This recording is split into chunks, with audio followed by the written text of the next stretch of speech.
And there is a lot of activity around the Northwoods when lakes start to freeze, snow falls on the trails, and hills open up. But what about deep in space, Devin? That is a big turn. For today's On Our Mind, we ask, do extraterrestrial beings exist in the universe? Let's hear your opinion first. Oh, Devin, you want mine? I want yours first. Well, I mean, there's all sorts of weird things out there and under the sea, and, it just seems like, there's a lot of planets. There's a lot of galaxies far, far away. I mean, space is infinite. I mean, I'm sure you've seen Star Wars. Oh, yeah. Who hasn't seen Star Wars? So, I don't know. I'm sure there's something out there, there's a few planets around even our solar system and moons and stuff that could have the capabilities, of having life if Elon Musk, gets his rocket ships over there quick enough. So I'm sure somewhere, off in the far, far distance, something was able to grow, some sort of little amoeba or something. Yeah, I know they found like on some planets where maybe frozen water or something like that. So it's stuff that could support life. There's probably some sort of bacteria stuck in there or something. At some point too, so maybe some organisms, that's a possibility too. But as for the traditional aliens you see in a cartoon, I think no. I don't think there's any aliens in outer space. Maybe organisms. I can't really rule that part out because maybe there's stuff that we can't picture that might be happening. But as for the aliens you see in the cartoons, I don't think so. So you don't think there's any forecasters, no weathermen or women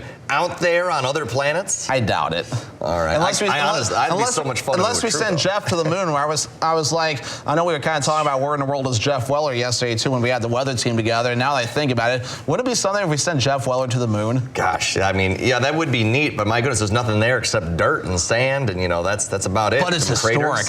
It is historic. He could be, I think, the first weatherman on the moon. He would be the first. I think he would be the first weatherman on the moon, and probably the first civilian on the moon too. Although he is a pilot, so maybe he could fly the spacecraft. Oh gosh, I don't know if that's what we need in the world, or out of this world. I suppose is a more apt way to say it. But I think there's extraterrestrials out there somewhere way, far, far away. It seems kind of odd to think that there wouldn't be of some kind. Yeah, I mean, space. I mean, they say it's even expanding infinitely. So. Yeah, and you do like the Big Bang Theory. Oh, Big Bang Theory is one of my favorite shows as well. Devin's a big fan of that show, for folks who don't know that. It is fun. I mean, I'm kind of sad that it's no longer in production, but the reruns are still enjoyable, too. And so it's always nice when you have the reruns of some of your favorite shows. And anymore, some of those shows are also starting to become available on DVD. You can get the complete series, too. I saw, Gomer Pyle. If you're going way back there, Gomer Pyle. USMC, that whole series is on DVD. And I'm sure we got some Andy Griffith lovers out there, too. I know I've seen reruns of that show. Good show right there. But Devin, all right. I think that wraps it up for our On Our Mind this morning. But we got more things coming up, including some fair talk right around here. Coming up. Fair time already? Yes. But it's cold outside, Michael. I know it's cold, but we're going to go inside and talk about a bingo fundraiser to help out one of our local fairs in the area. But first, Howard is in the Mr. Food Test Kitchen with a recipe for better buttermilk biscuits. Oh.